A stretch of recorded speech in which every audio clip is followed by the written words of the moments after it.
Welcome to this video. This is coverage for round 6 of the Tata Steel tournament held in Wijk aan Zee and 2 other locations in the Netherlands. They have one round in Rotterdam, one in The Hague. But this is again back in the traditional place in Wijk aan Zee, this round. Let's see what happened today.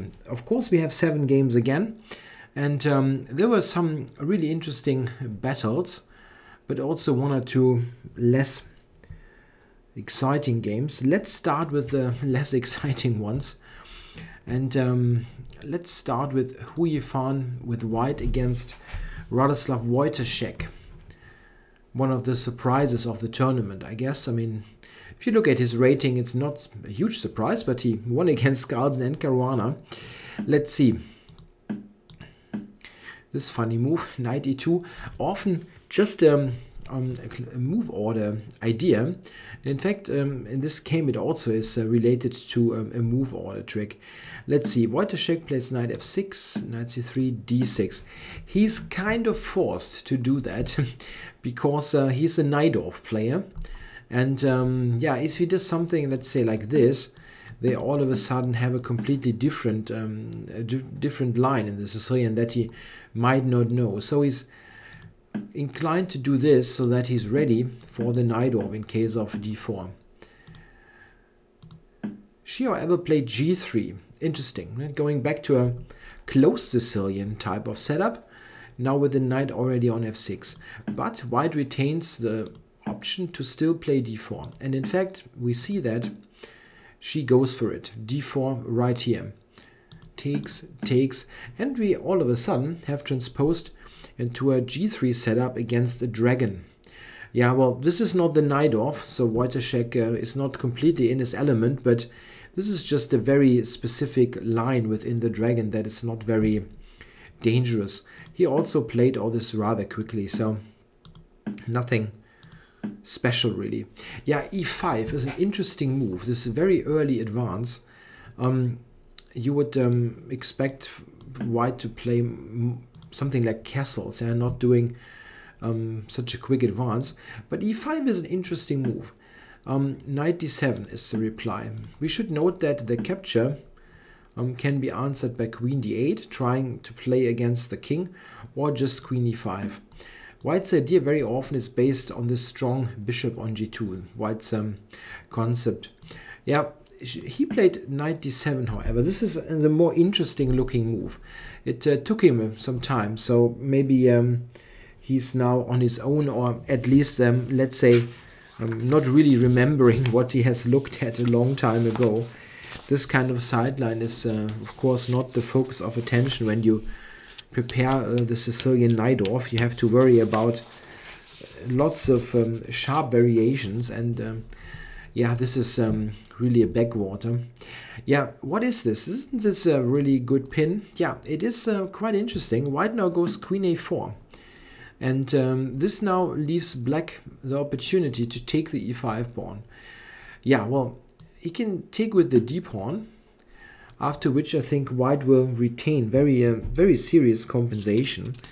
For example, a move like this just here and long castles sees white very active with the bishops, and black is somewhat tied down, very difficult to play.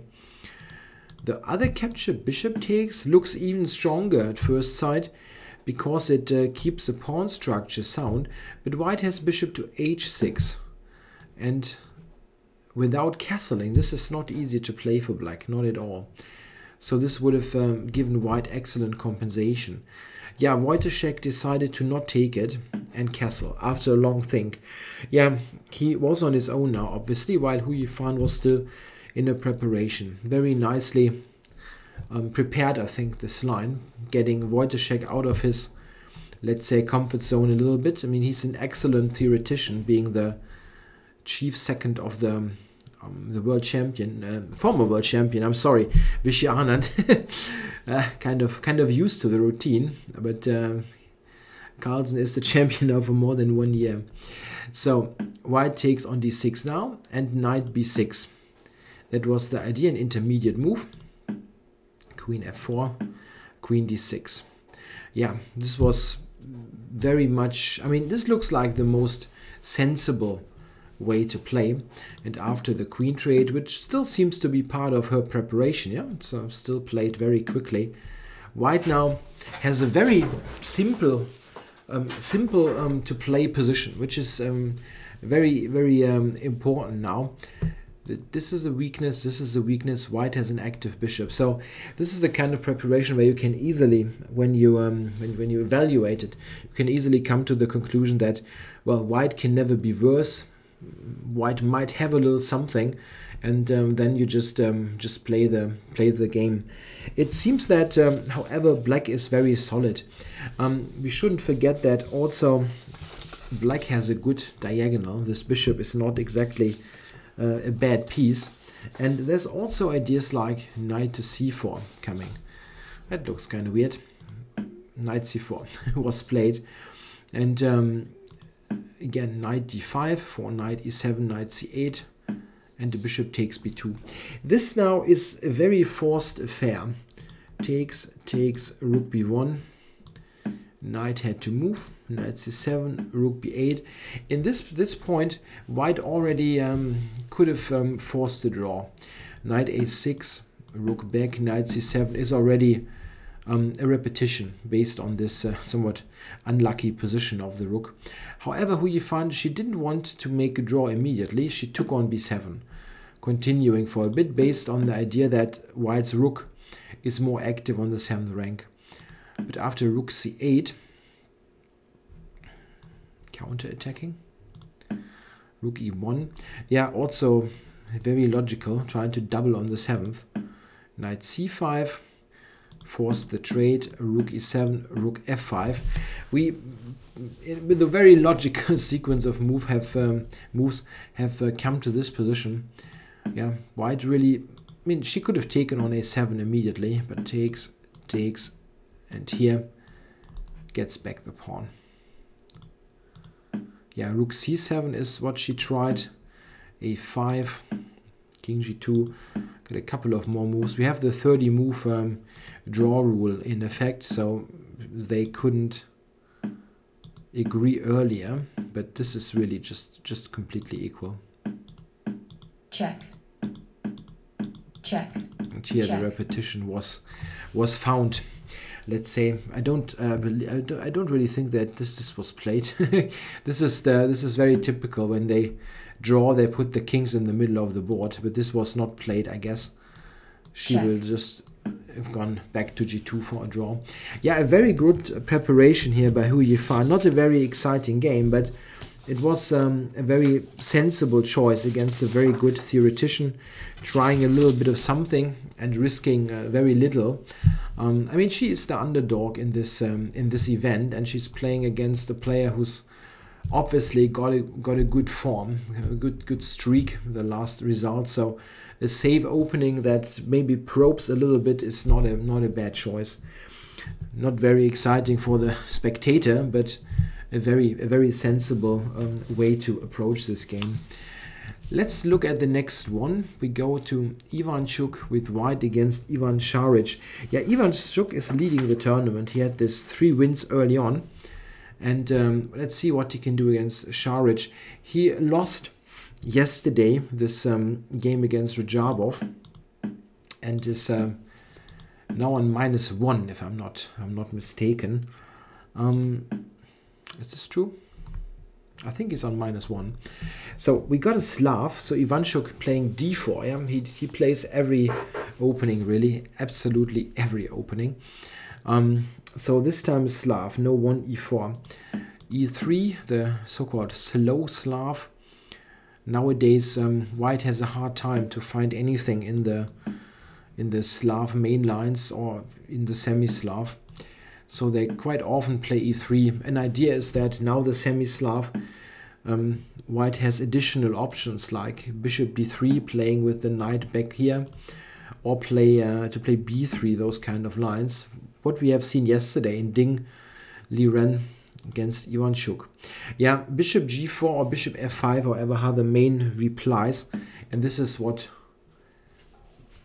Saric went for, bishop g4. Very logical move, putting the bishop outside of the pawn chain. So black's setup is very, very healthy.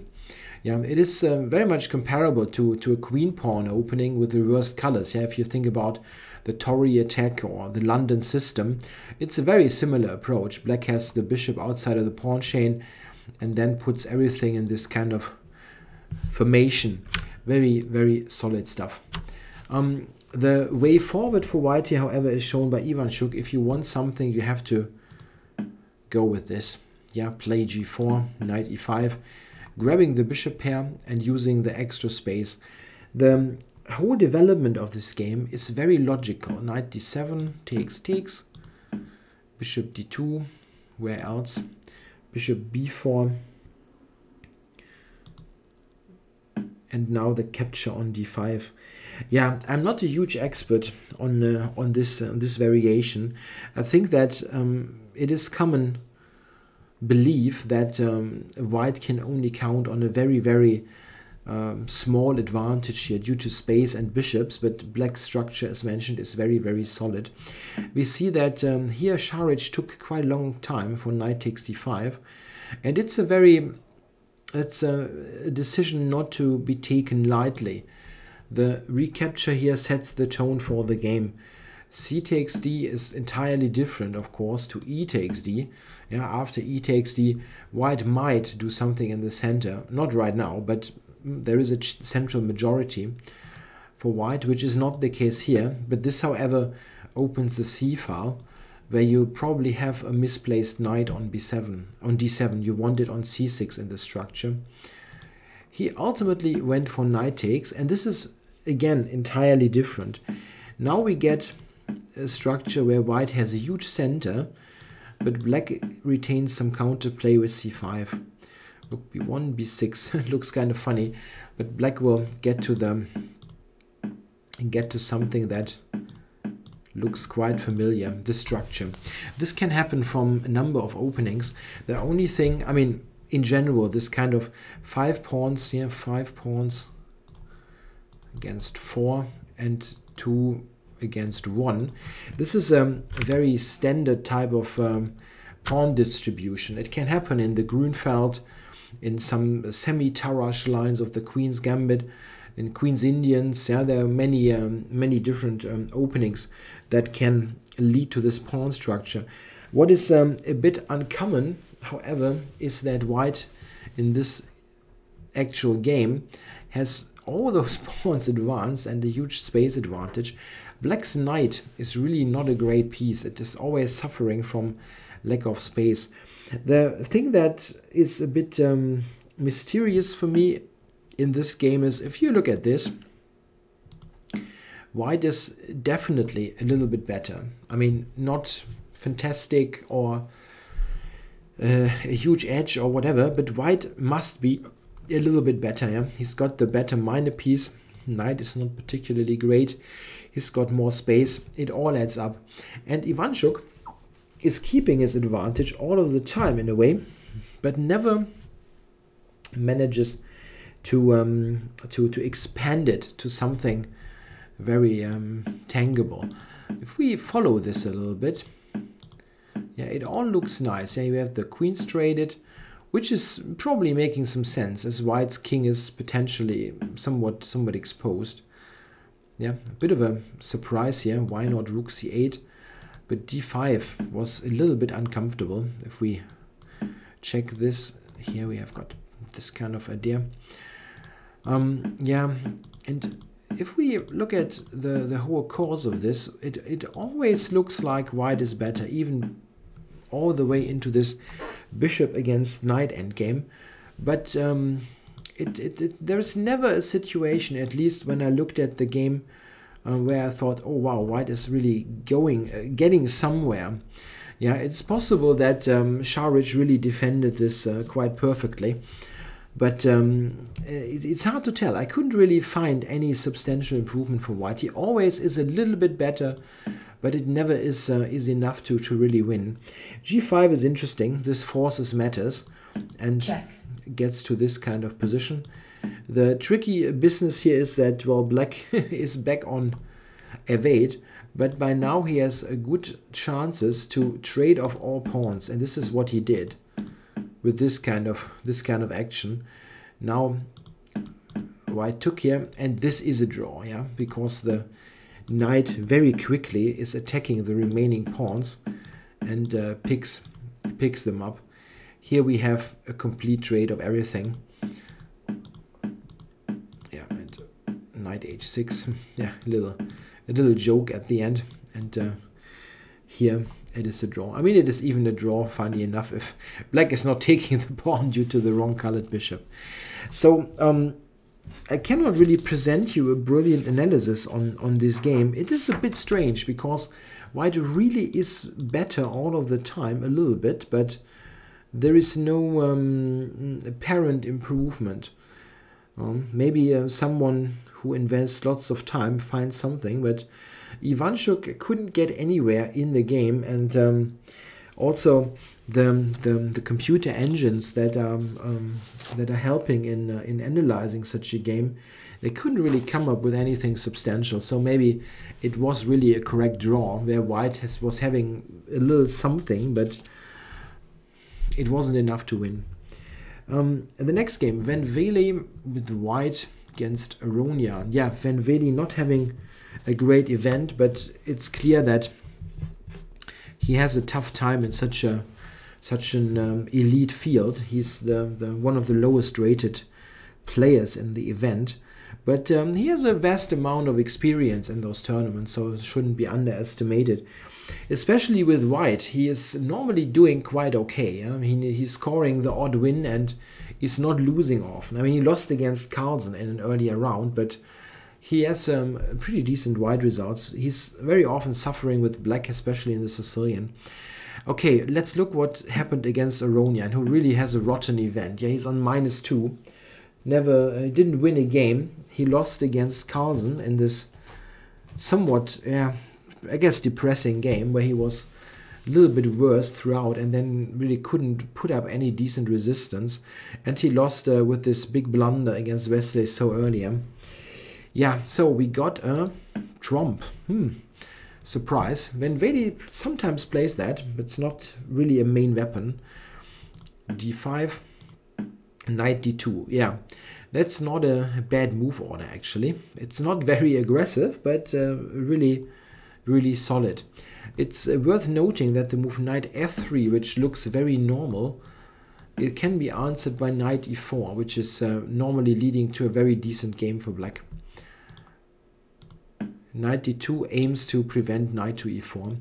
Yeah, Aronian plays this in a very classical fashion, at least at first. Knight d7, e6, c5, c3. Here he played a surprising move, at least for me. He played the move queen to b6.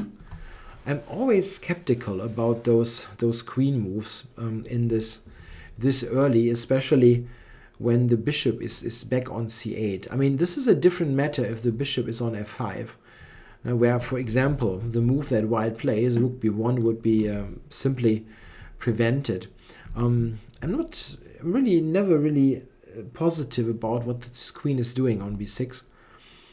Okay, rook b1, to suggest an alternative. The classic way to play this is bishop e7. Yeah, like bishop b7, bishop d3, castles, b6. This is the absolute classic way to play. You can even delay castling if you want, like in the famous game Spassky Petrosian, one of the World Championship games in the 1960s. Okay, well, queen b6, rook b1, g6. Funny idea, yeah? Black is fianchettoing after all. Knight e5, taking, making use of the fact that knight takes e5 is losing everything. So white gets up this reversed stonewall. Yeah, a stonewall with the bishop on g5 out of the pawn chain is certainly not bad to have. Yeah, an interesting question now. How does Aronian untangle in this position? Untangle, yeah, a little bit. If you consider something like castles and bishop out, how exactly do you continue now to develop? This is not really working well together. And white has this knight on e5, which is quite annoying piece to face. Yeah, it's hard to imagine that you can ever take this. This looks really nice for white, yeah, with the f file and so on. Yeah, he went for an interesting solution. Knight back to g8. That looks crazy, but it is very interesting. The idea is to reroute here, possibly play f6.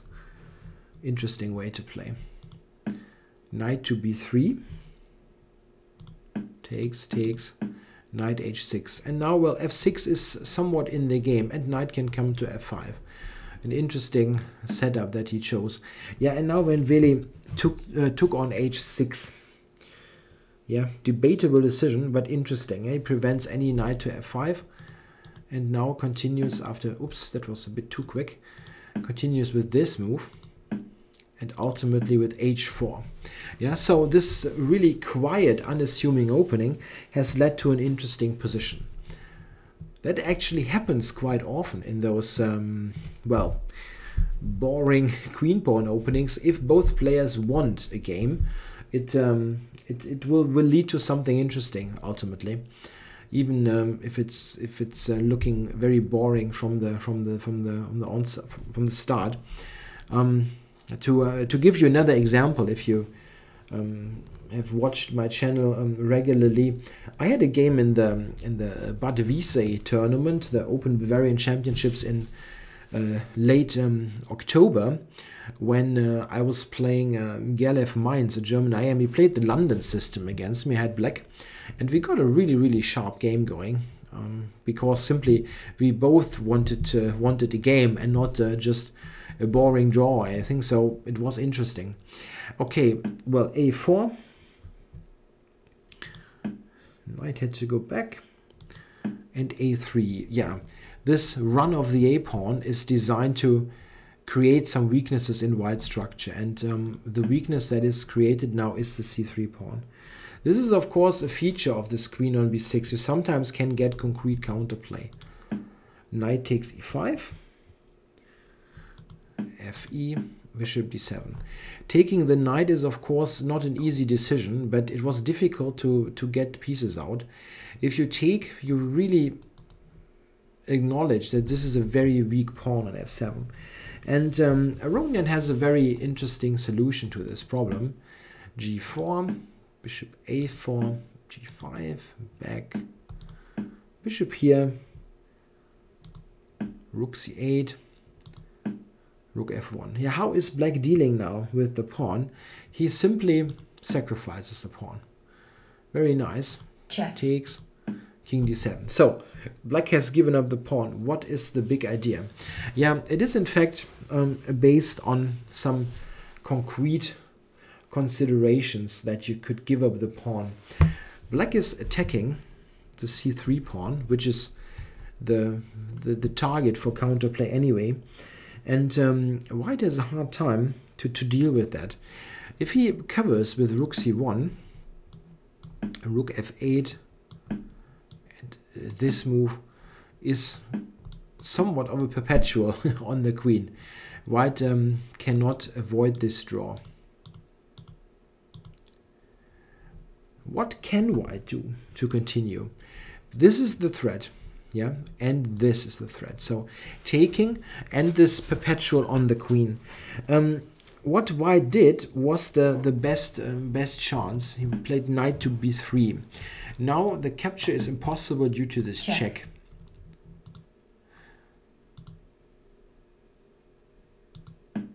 Bishop takes b3. Has to be played. Rook takes. Yeah, and in this position, rook c to f8 was the easiest way to draw, but Aronian played rook h to f8. Yeah, after queen takes h7, which is what Wely played, we had this perpetual on the queen. Yeah, there is no way out here. If white tries to do something, still this, yeah, he has absolutely no way back. The only thing that could have been tried was after rook h to f8 was the move queen g7.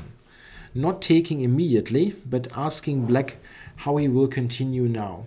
One idea is that after rook g8 we're not taking, which is again the very simple draw.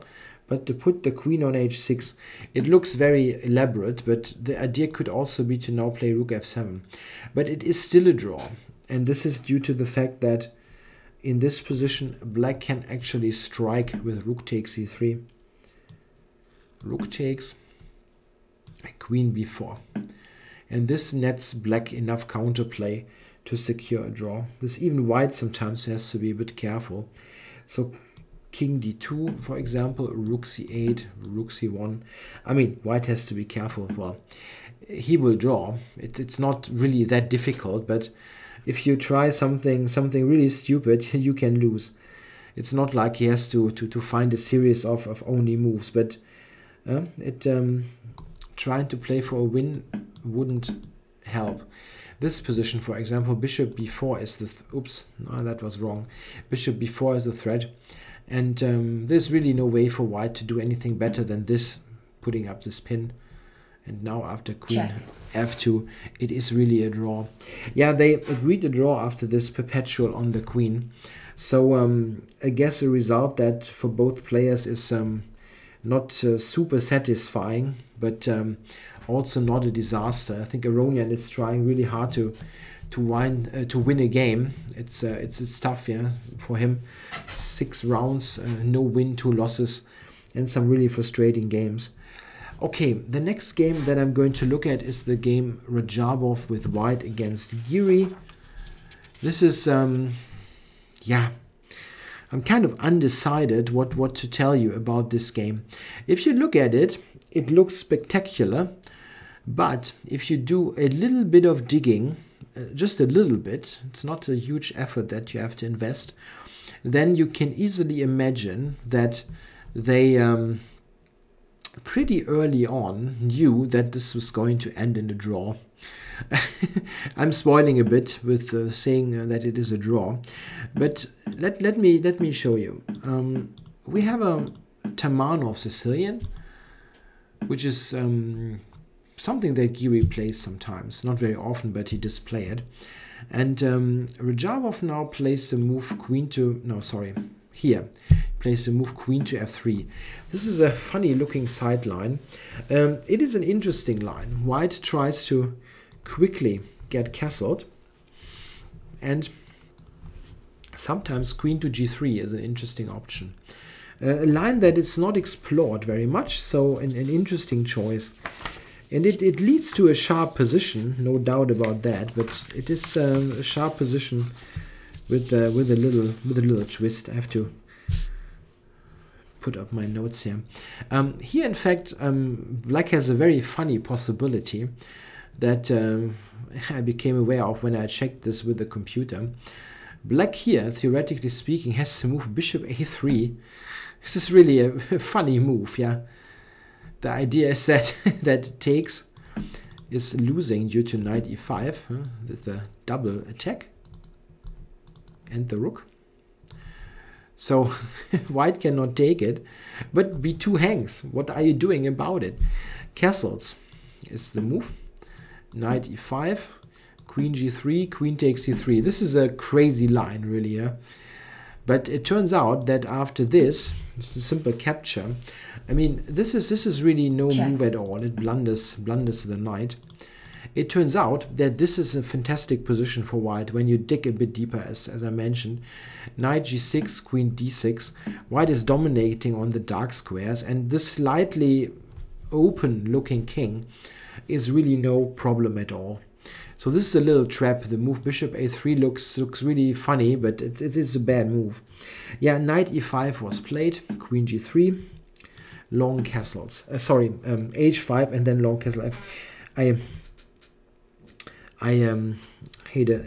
read it wrong here in my notes.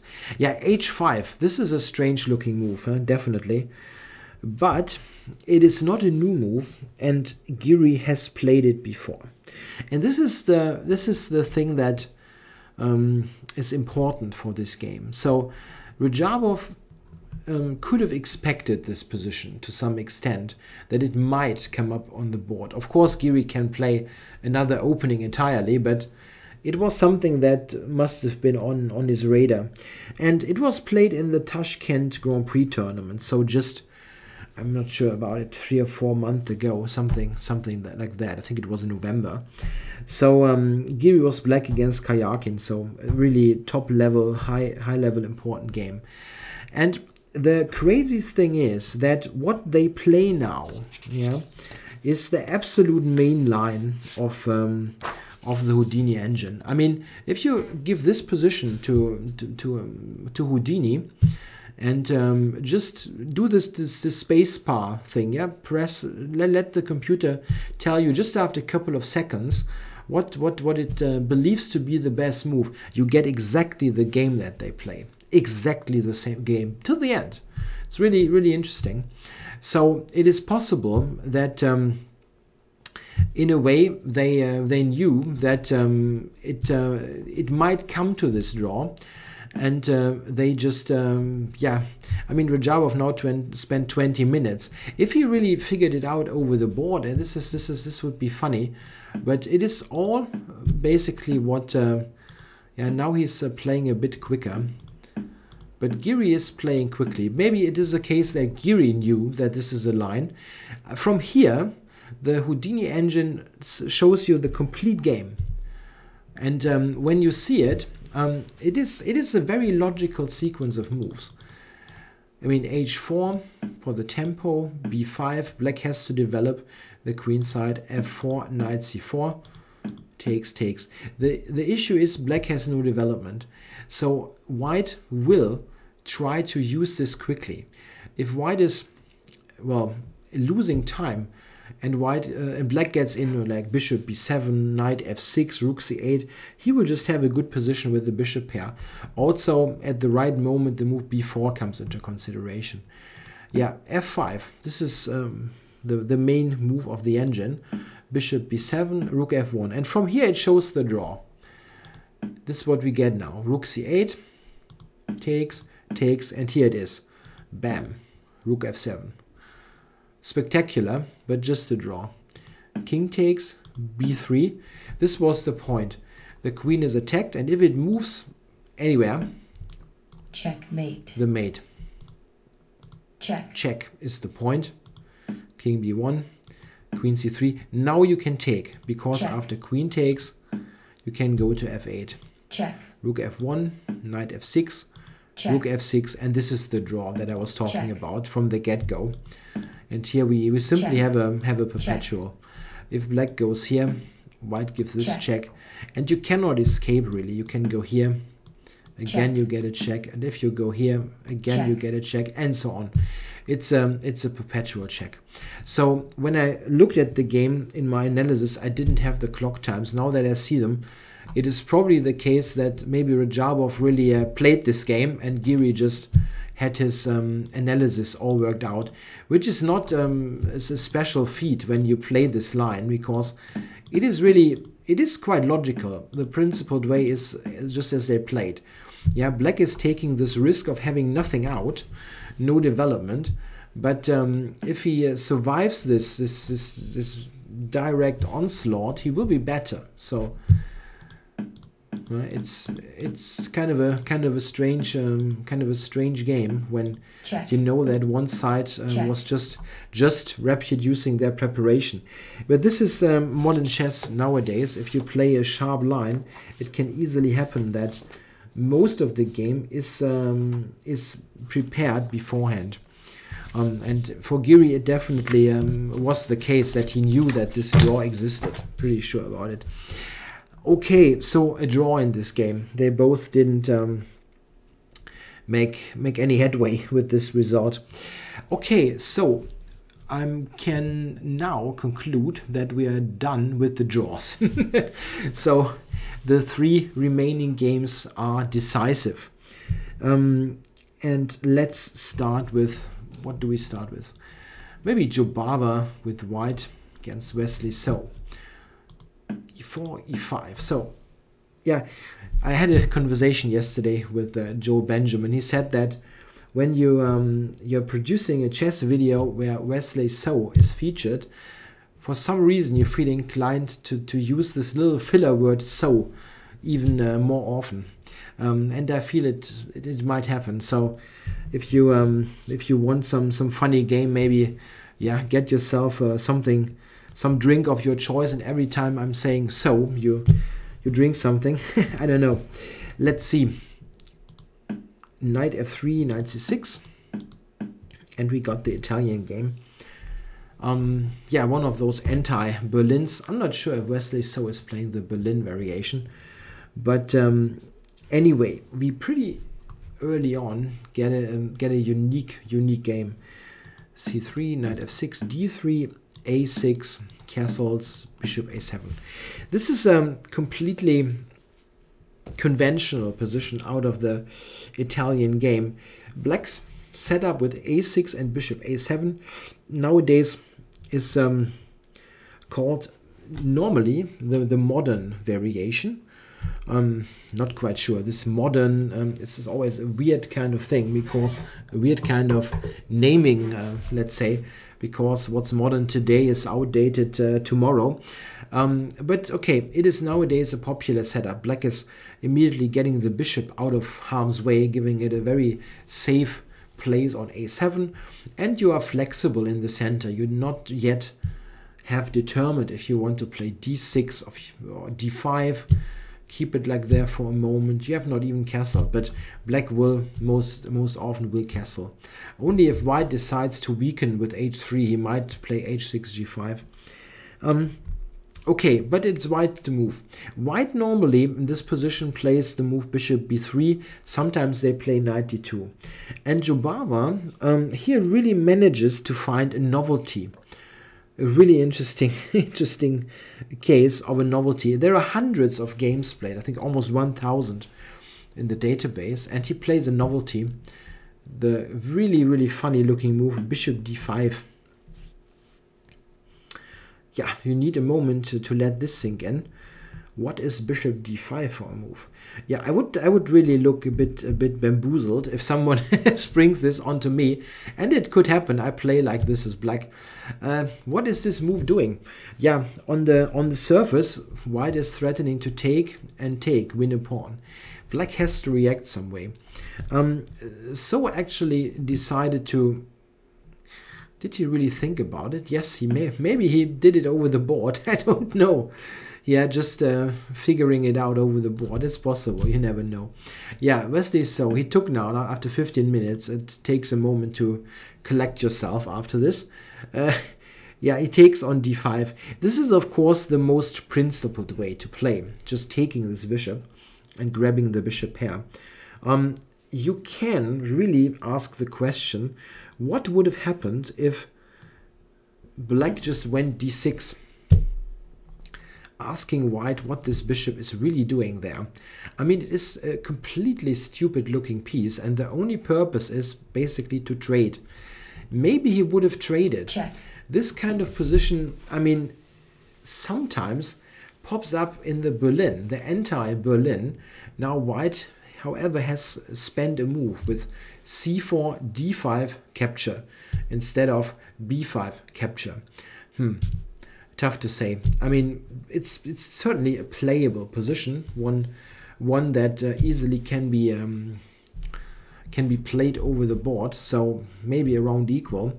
Yeah. Anyhow, he took d6 was possible just for kind of a lazy solution. This is a way or a try to sort of refute the idea. However, I don't think this is really possible. I mean, what white did is a bit unconventional, but probably not really bad. Knight e7, knight e5, d6, kicks that back, knight d5. Yeah, black's issue is he has not castled, and white's development is not bad at all. So, here it is. So, but okay, this was probably a so that you can also can use in other games. The issue is black's development. His king is in the middle. White has some play for the bishop pair. He went bishop to g5 for a useful tempo. f6, rook e1 check, king f7. Yeah, looks a bit strange, but with the light squared bishops traded, the king is pretty safe on f7. Yeah, the next move is very logical. Queen b3. It forces. No, it does not force. c6 was possible, but bishop e6 is the move you want to play. Why not develop? Yeah, can white take on b7 now? We have to check that. Queen b7 just gets answered with this, and there is no tactic. Yeah, white has to move the bishop or play c4. Yeah, and in fact here we come to a critical point. I think probably that just going back, d2 looks funny, but it has an idea. That just going back maybe was the better decision.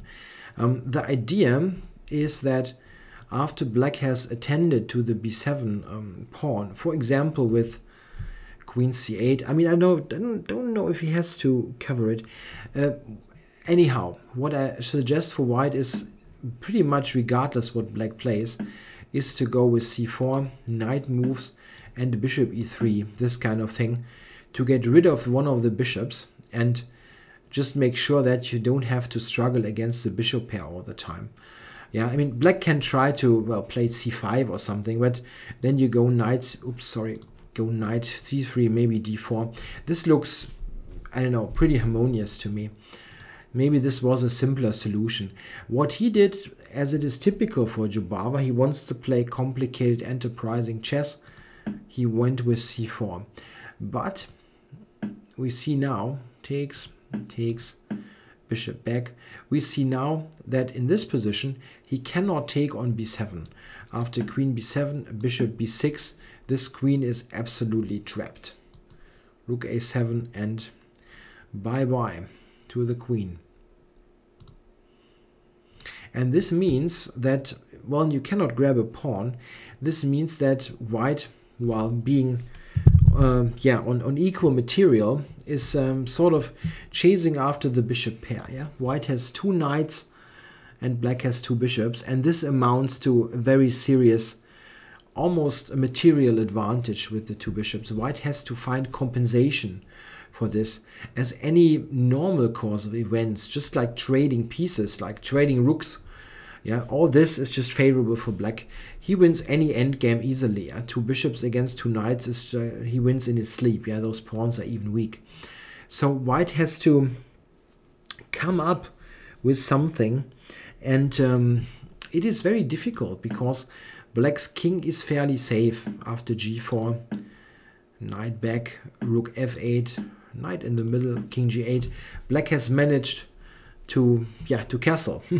It just took a little bit longer, and he has this pressure against f2. So black here definitely is more comfortable. Again, white cannot take on b7 because of bishop b6. He went rook c1, and now b5. Yeah, black makes sure that the move knight c4 is not coming, and now with bishop on b6, he has this safely protected.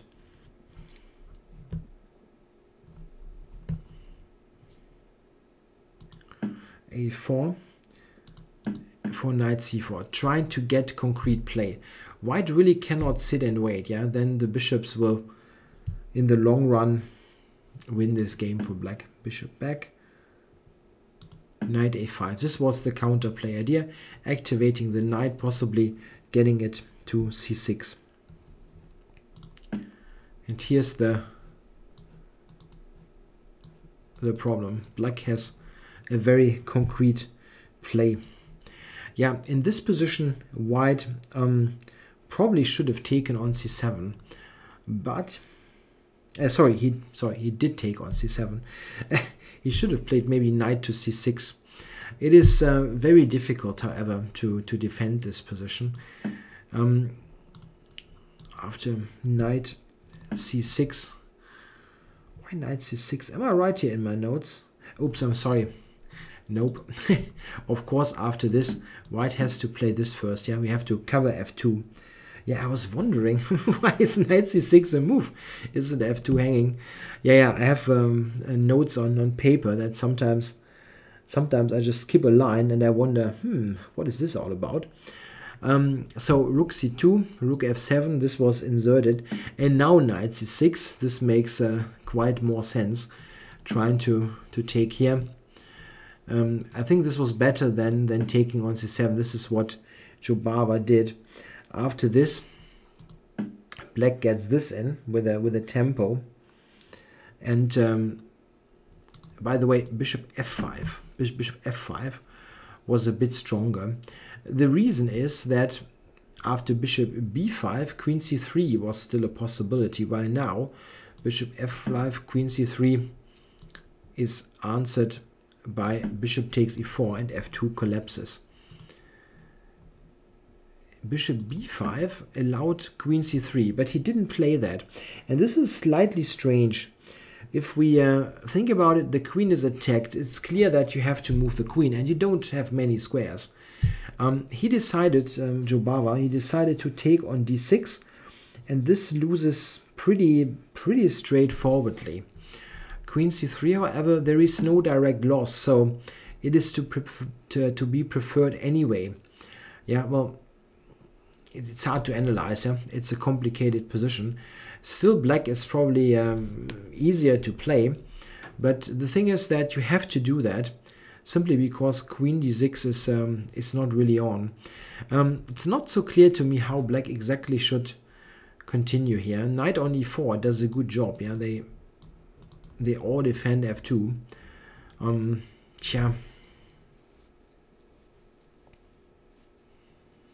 Rook a to f8 maybe. Yeah, this makes some sense.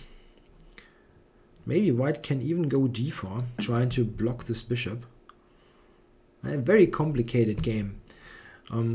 Yeah, bishop b5 really let a huge part of the advantage slip if white would have punished that. Okay, he did not do that. He took here, and after bishop d3, this is the thing that is a little bit hard to understand. You see that, well, hangs and is attacked, and if e4 falls, f2 falls, and over. So it's a bit strange. Jobava had lots of time on his clock, but it's hard to say what he exactly overlooked. Here, this is just excellent. I mean, maybe it must be some kind of miscalculation, of course, but it's hard to tell what exactly this was. Now e4 is attacked 2 times, f2 hangs. There is really no move available. And there's also this direct threat, bishop takes f2. So if white does any move, I mean, this doesn't, yeah, well, hard to make any move in this position. Yeah, note that, I mean, stuff like that is covering e8. Yeah, he went rook takes a7, giving up the exchange. Takes, knight c6, and just back. Yeah, and black is essentially an exchange up. It continued for a while, but there really was no big moment anymore in this game. So was winning this convincingly now. Yeah, and after queen e6 here, Jobava resigned. There is this threat, which is a bit too much. Yeah, a creative game again by the Georgian player, but probably around here he had to settle for something yeah, less creative, yeah, and but solid, like bishop d2. I think here this might be playable in a purely theoretical sense, but it simply gives white trouble. Yeah, you have to struggle against the 2 bishops, and okay, well, he had his chance when So didn't play the move bishop f5 but bishop b5, but here really he has to play queen c3. Every other move loses, and queen d6 was what he played. Yeah, so Jobava with a loss again, still on just 1 draw. Yeah, 1 draw that he managed. He lost all other games. Okay, the next game I'm going to look at is a very sharp game. And I feel that what I can present there is not quite not quite telling the whole story. The game is Vashila Graf MVL against Ding Liren. Let's see. Vashir's got white, and this is one of those cases where it is, yeah, where you ask yourself, why exactly is Ding Liren playing the Caruana in this game? This is one of his main openings, clear, but Vashida Graf has a fantastic track record with white with the advance, and yeah, we see that. My personal suspicion is that this was preparation by both players up to about move 20. Yeah, let's see. I'm curious about the time spent. I didn't check that. I just looked at the game and checked the previous games and checked what the computer is giving, and I feel that is a huge part of this game was prepared. Okay, knight f3, e6, bishop e2, the advanced Caruana. Nowadays, this is the main line of the Caruana, and black exactly here has a choice. He can go c5, knight d7, knight e7, tons of lines. Knight e7 was played by Ding, castles, and c5. Yeah, this is one of the various options available. I am not an expert on this opening. I have to say that right away. But my general feeling is when black tries to quickly open up against the short variation in the advance, this is the knight f3, bishop e2, castles line. Whenever he does that, he really is playing with fire, yeah? Because the development on the white side is much better. He has castled already, and black, yeah, has lost time. Bishop f5 is a move, c6, and then c5 in 2 moves. It's all time spent compared to a French advance. Yeah?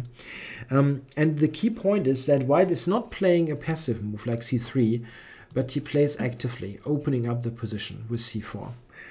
Okay, knight c6, dc5, all for opening of the position.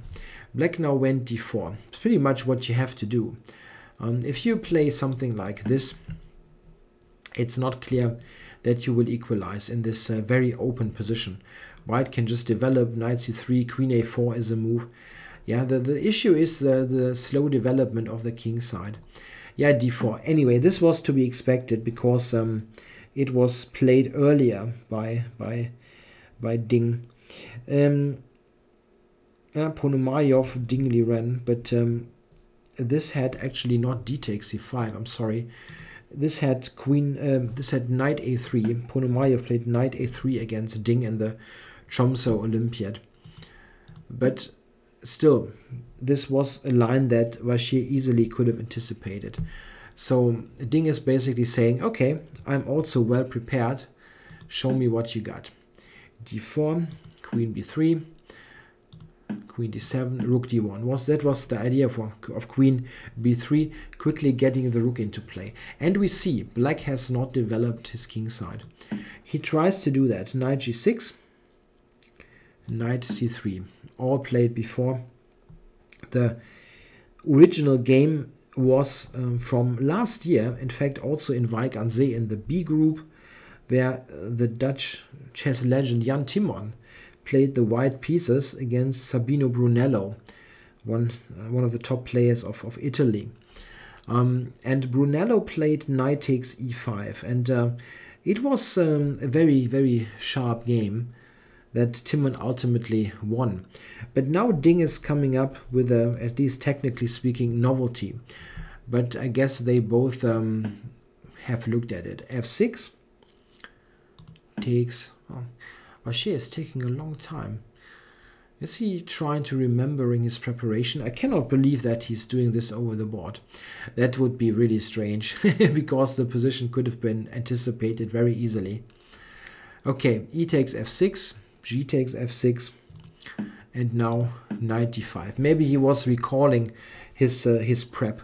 He's definitely not playing this just over the board. Yeah, knight d5. What a funny move. Just putting it in the middle of the board, ready for the taking. Yeah, black cannot take this knight. This much is clear pretty quickly. If he takes, we see that knight hangs, bishop b5 is in the mix. And those pawns on their own are quite dangerous. Yeah, let's say knight a5, queen here, d3.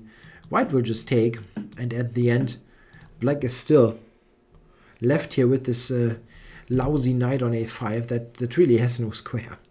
Yeah, you can go back, but check. What kind of position is that? Yeah, black gets wiped out. Yeah, he went king f7. Black clearly in prep. Yeah, he's got more time than he started with. I really didn't check the clock time, so I'm curious. g4. How long did it take him? 10 minutes. Maybe still rechecking stuff. I don't know. Is he really playing this over the board? I cannot believe it. g4, yeah, what a move. The knight here hangs and he just does a counterattack against this piece. It is really the case that black now has only moves all the time. Black now has to take this on g4. If he goes bishop to e4, which doesn't look that terrible at first, yeah. I mean, bishop g4 is the more obvious move, of course, but this is not looking bad. Then white wins with knight f6, king f6, knight g5. And it's crazy, this bishop in the middle of the board, it threatens. There's this threat, knight takes e4. And black really has no way around that. This is how it continues, and white just wins, yeah. He's got extra material and just an overwhelming position. So black has to take. Bishop takes. Check on g5. Takes, bishop g4. And all of a sudden we see that this bishop is setting up a pin to save the knight on d5. Black played knight c to e5. Still blitzing. And bishop g5. Yeah, maybe Vachier is really playing this over the board. Okay, bishop takes g5. It took a long time here. That's a weird preparation. Okay, it's very hard to make any heads or tails of this game.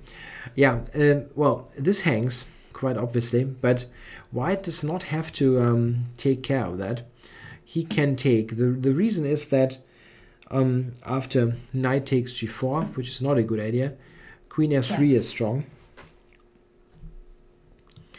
like this. And this. And white has a very strong attack. Is there something better even? Let me check. Rook e1 is also a move. It's maybe even stronger. Just asking black what his next move is. Rook takes e6 is in and queen takes is in. Yeah, well, anyway, g4 couldn't be taken. And Ding played bishop takes c5. Still part of the prep, I guess. Knight f6. Just invading. Queen c6. Okay, now black for the first time took some minutes and played queen c6. Queen c6 is logical, however. Yeah, it gets this kind of ideas in the mix. Now white secured the bishop. Probably a good idea. Going to h5. And what kind of a position is that? Those three pieces. The knight on f6. And just crazy chess.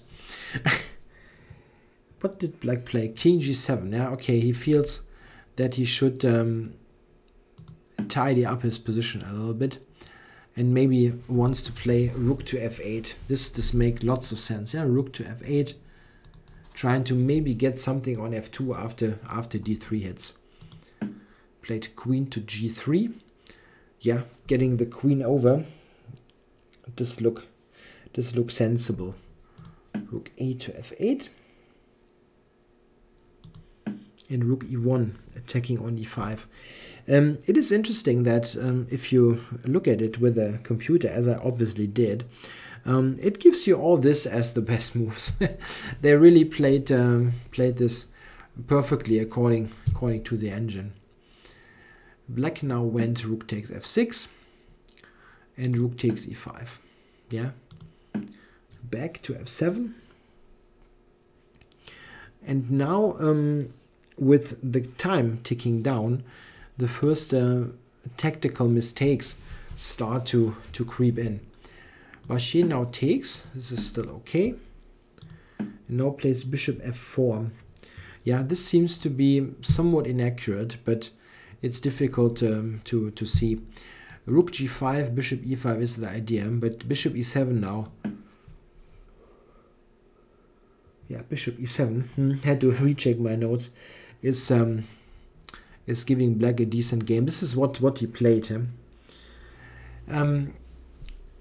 Here, there is really now Vachier Graf makes probably the only real mistake in this game that he's committing.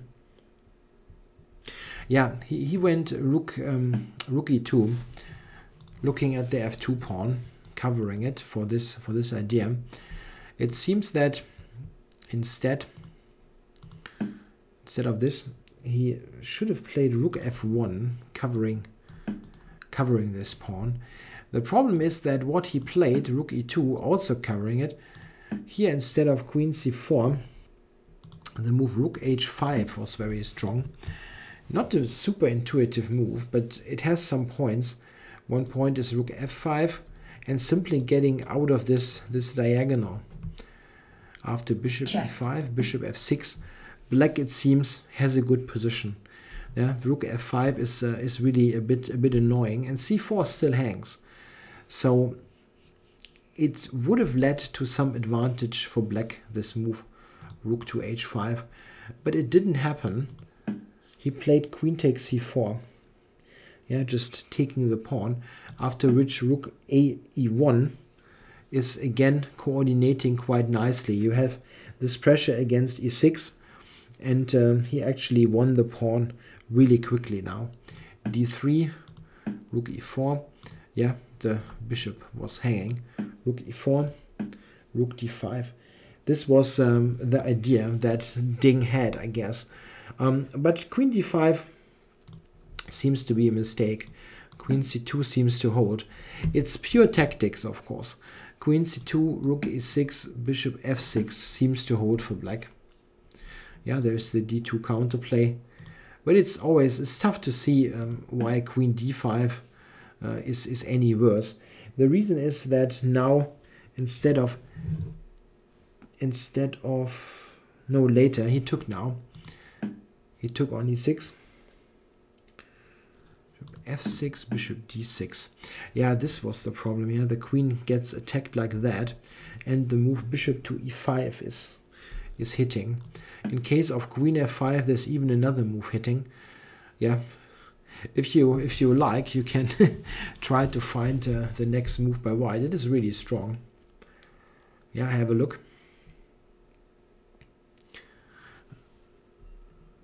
White now played rook e5. That's a nice move. Black now cannot take it. Check.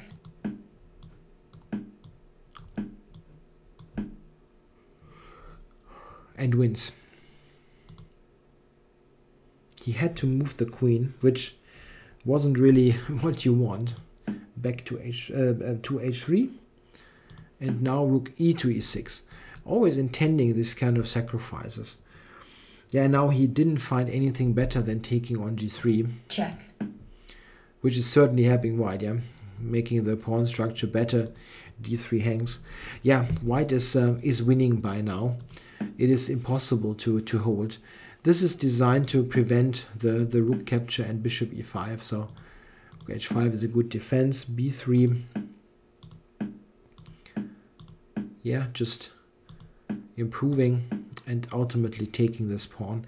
White is a pawn up, but it is not just the pawn, it's also the coordination. g5 is weak and all white's pieces are active. The rooks are entering.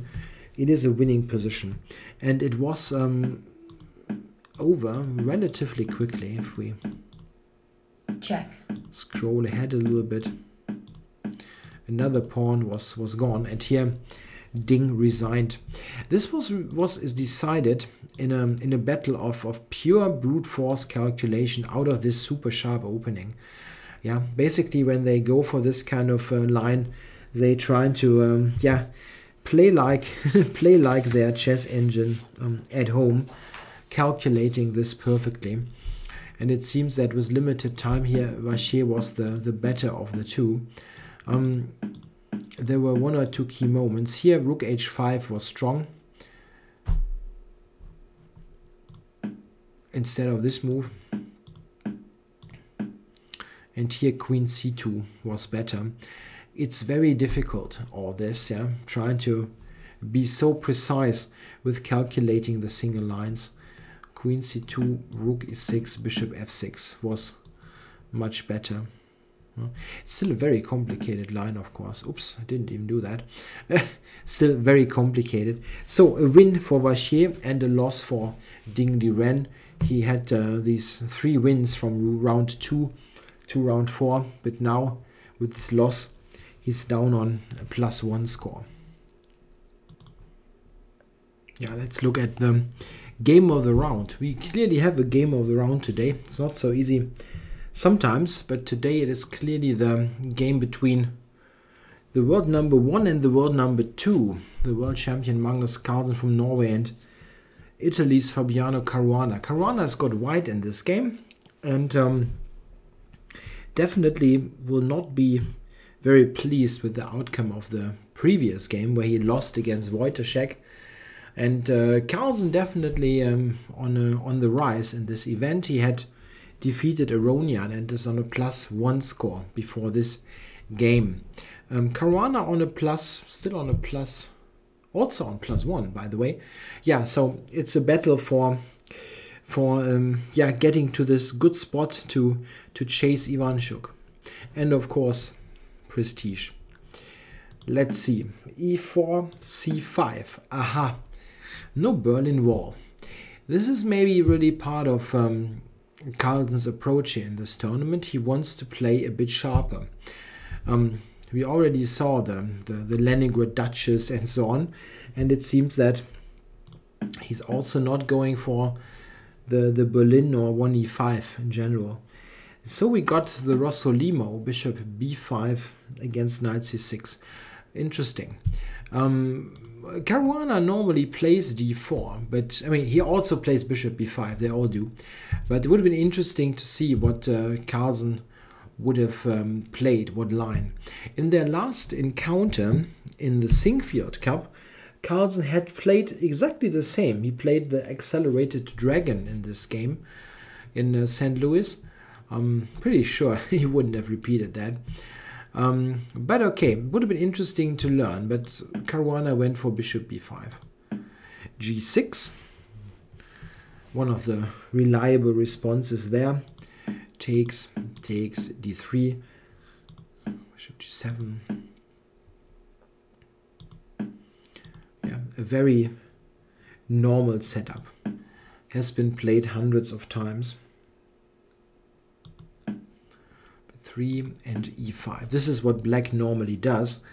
White can never really take here. I mean, he can, but it's not leading to anything substantial, this kind of thing. It's mostly giving black 2 bishops. Or, well, he had the 2 bishops before, but now they actually do something. Yeah, white is going for this closed type of position. Castles. Yeah, interesting. Now, what is white's plan in this position? He has 1 or 2 basic ideas, and it's all related to pawn breaks. In this kind of structure, white is never going anywhere if he is trying to do something with piece play. Yeah, you cannot just, I don't know, put a couple of pieces towards the king's side and checkmate black. The only way forward here is with some sort of pawn break. And there are only 2 in the position. F4 is the first one, which is the one principal plan. Or you can play on the queen side, using the approach that Caruana is playing. A3 for b4.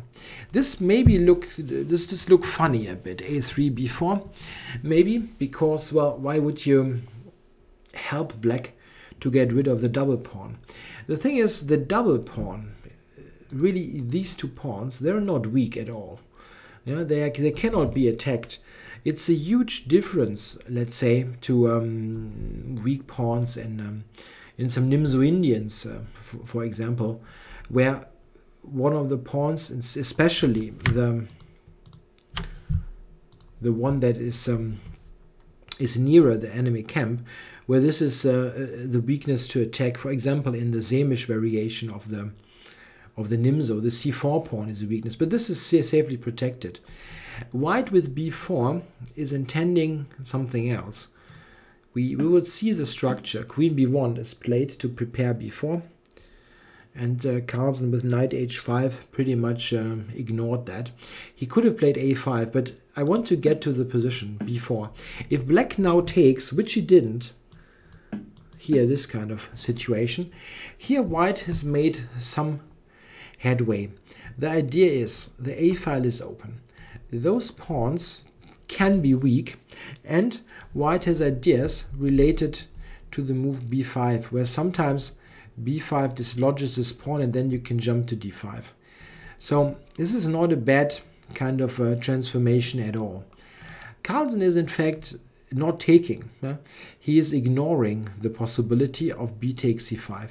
He went with f5. Very aggressive play. Yeah, this really fits to the whole kind of appearance that he's giving in this event. I mean, not like outward appearance. He's not playing there with a, I don't know, dressed like a hooligan or something. But he's just playing sharper, a little bit sharper, more aggressive than usual, with black especially.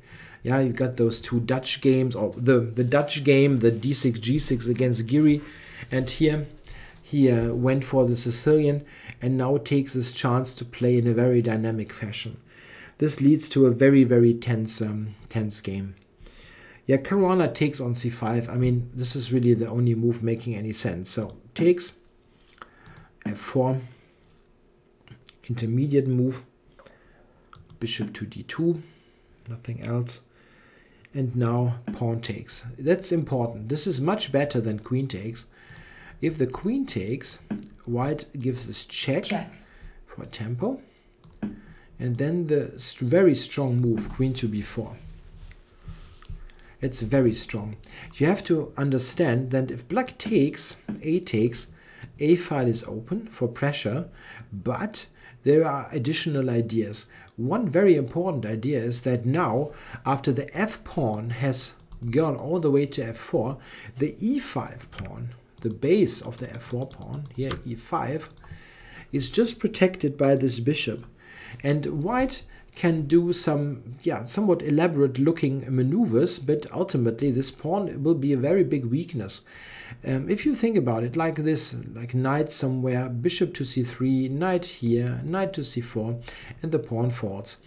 Well, black will prevent that easy loss of the pawn, but it is an additional weakness. Here white is much, much better, and black has no counterplay. Therefore, Carlsen just took with the pawn. Note that he's playing this rather quickly. He played the whole game quite quickly, while Caruana was taking quite some time. And it is a difficult position, no doubt about that. Here he went queen to check. b3, check. And the idea was that happened, queen check, then queen a4, queen a5, knight a4. This was his plan to get at the c5 pawn. The c5 pawn is so weak, it will definitely be lost in some way.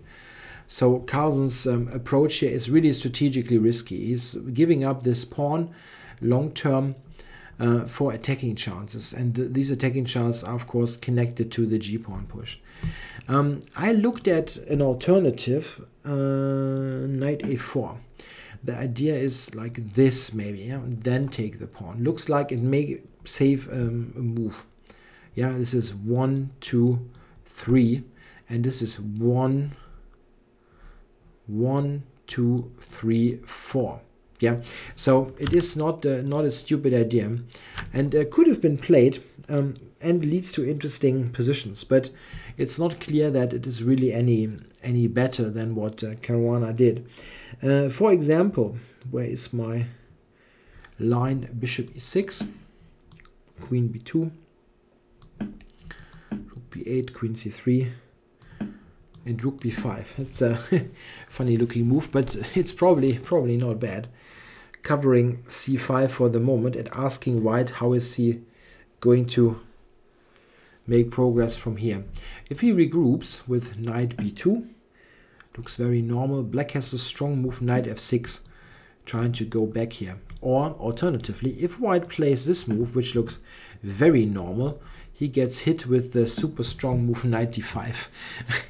This line is not forced, but it shows the kind of dynamic potential that there is in this position. After takes, white is, white is forced to be very precise, let's put it like that. I mean, this is simple to see, admittedly, but this is the first pitfall. After d4, the queen is gone.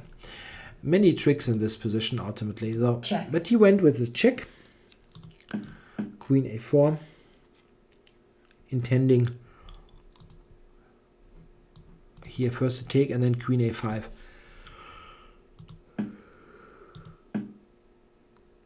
Yeah, rook c8. It looks lame, but you absolutely could not give up c6. Yeah, you had to cover the pawn, as the pawn loss itself is not the problem. And if the pawn is gone, the knight will also jump in. So this was pretty much forced.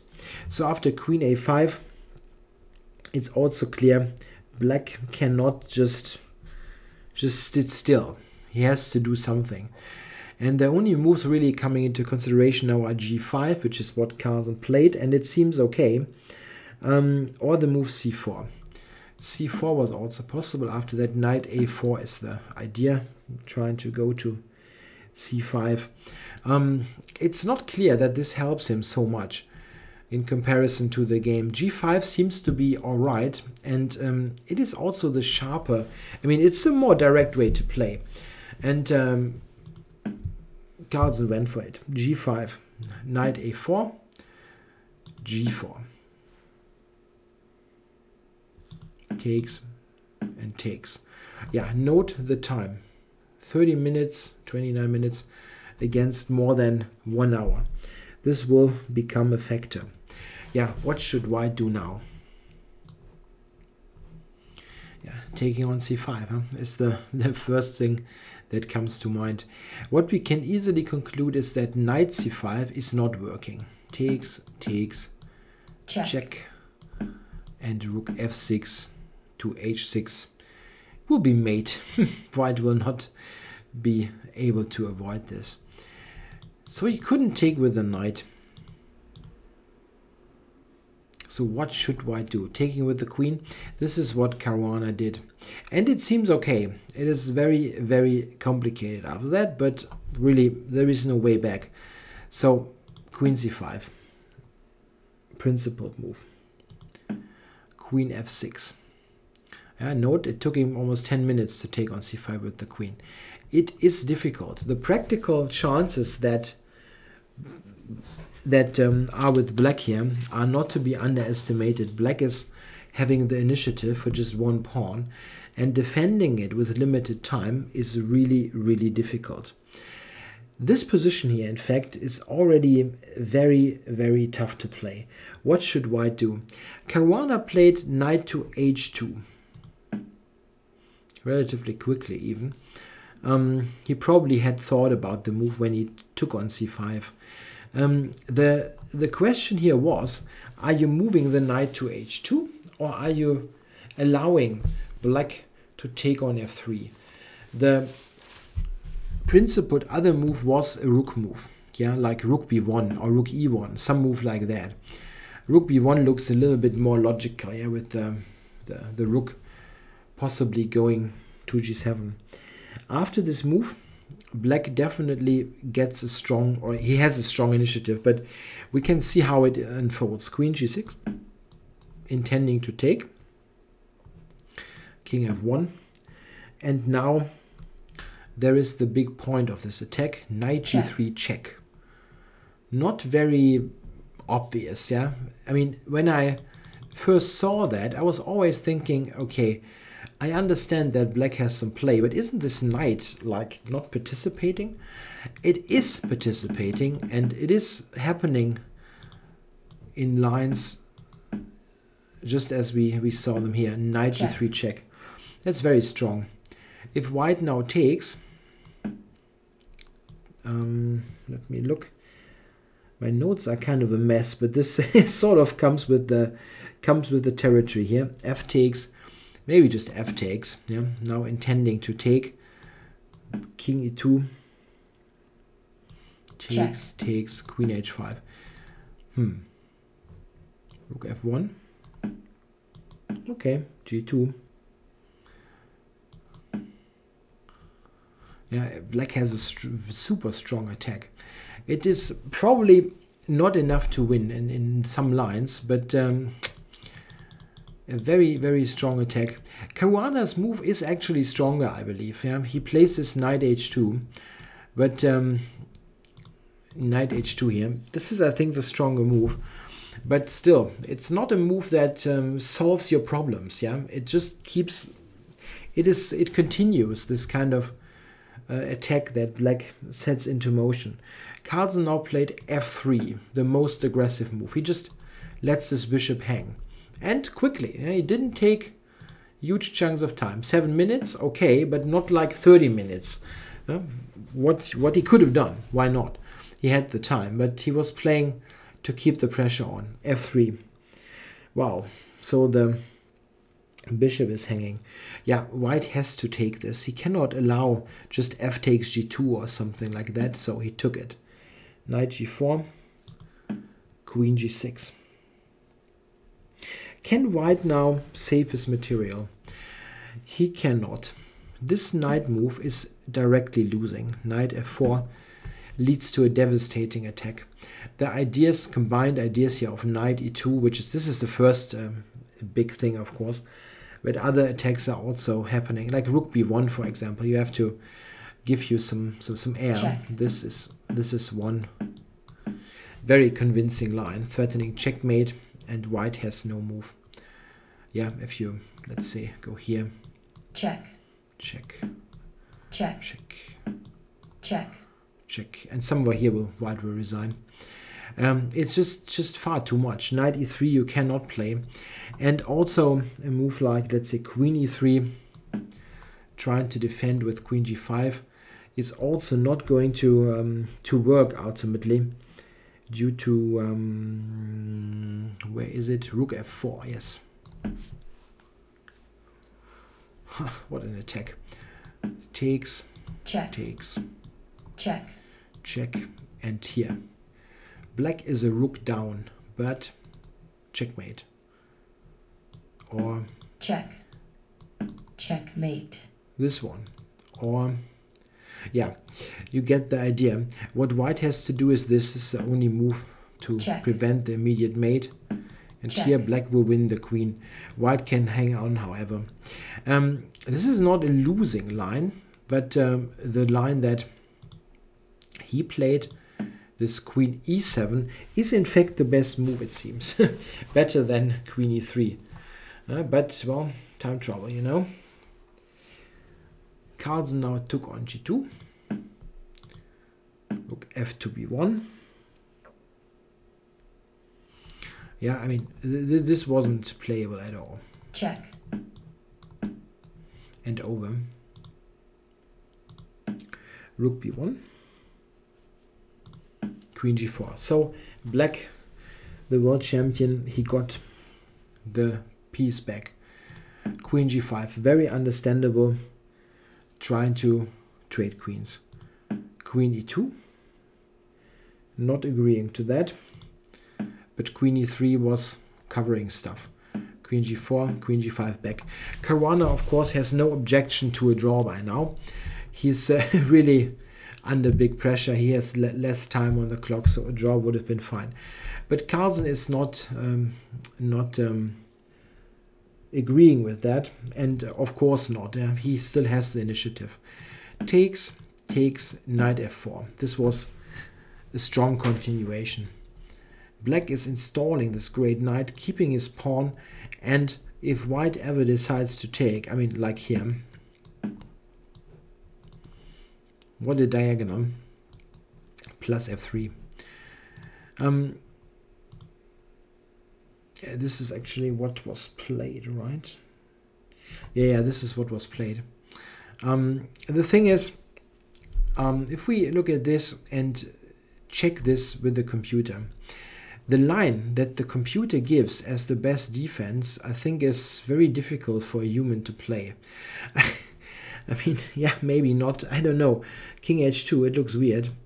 This is given as the best possible defense. And after that, king to h8, which looks a bit strange. But the idea is to play bishop f6, and after bishop h6 to have rook g8. I mean, black is also better here because he still holds the initiative quite firmly. White has to be very precise to stay on the board. King h2 maybe was better, but it is very difficult to hold the position even there. A very important point is that if we go to this position, white cannot easily play simple looking moves. For example, the knight on a4 doesn't really look like it participates in the game. If you try to get it back, let's say you go here, for example, then bishop here is already flat out winning. This is losing the house here on the this diagonal. And don't forget that there's also this, yeah, all of a sudden keeping the pawns, yeah. Also here knight c5, yeah, is also not leading to anything. Again, this is strong. Yeah, white can absolutely never take, as this is killing. And if he goes here, rook g8 will keep the pawn. Also note that this is in the game. And any capture will lose. Very, very tough to play, especially with limited time. Yeah, he took the knight after 7 minutes. ef, and now the bishop on g7, which looked like it could have been a problem piece, is very, very strong. Yeah, here the main threat that black has is not actually that, which is bad enough, but f3 to keep the pawn. This is why he took on g2. f3 check. King f1. I mean, just to determine what the mistake was, I think that around here probably this king h2 has to be played to just somehow keep the game going. Very difficult to say, actually. How did white get into this trouble? It's hard to say. It looked very, very, I mean, it looked strong for white. Yeah, if we, and maybe let's look at this again when the game is finished. You're already getting the drift. Yeah, this is going downhill for Caruana big time. Yeah, f3 was played, king f1, and king f1 actually is a move that makes it somewhat more easy for Carlsen, but it is probably not able, it is not possible to save it. I mean, king on the side like this was probably a bit tougher, but black is an exchange up, and this knight is, it takes some time until it's just something serious. After this, now Carlsen played an immensely strong move. I mean, in this position, almost everybody, yeah, would just first take this exchange and then think about the move. But he didn't. Yeah, he recognized that this is such a strong piece. He played rook f4. This is super strong. The idea is rook h4, rook h1 mate. And a big point is whenever the king goes to e1, which I think happened, right? Yes, somewhat later. If the king goes to e1, like this, yeah, we will see something like that in the game. There is bishop h6 that controls the d2 square. So it has mating ideas, yeah? Those pieces on the queen side don't defend the king. He tried c3, yeah, closing the diagonal and saving the rook for the moment. Answered by rook to d8.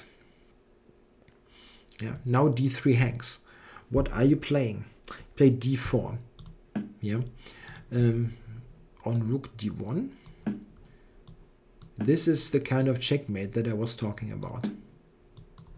And mate next. Very strong. He had to play d4. And now Carlsen played bishop h6. Bishop h6 wins, definitely. So it is not a mistake. If someone... I mean, the computer gives bishop takes d4. It's even more devastating. But this is not a move you play. I mean, if you see the win with bishop h6, you just do that. This is winning. It's quite funny. Yeah? This kind of thing is made. Really is.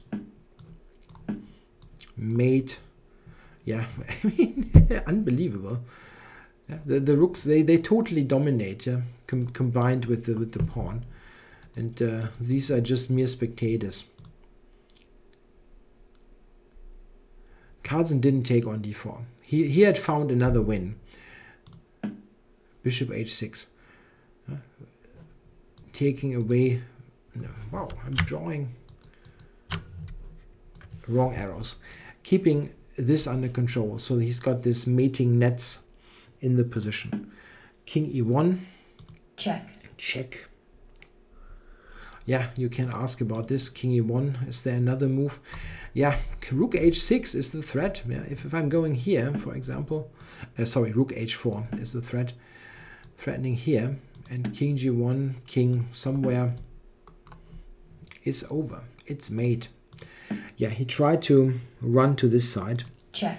Check. And c5. Opening up the position as much as possible.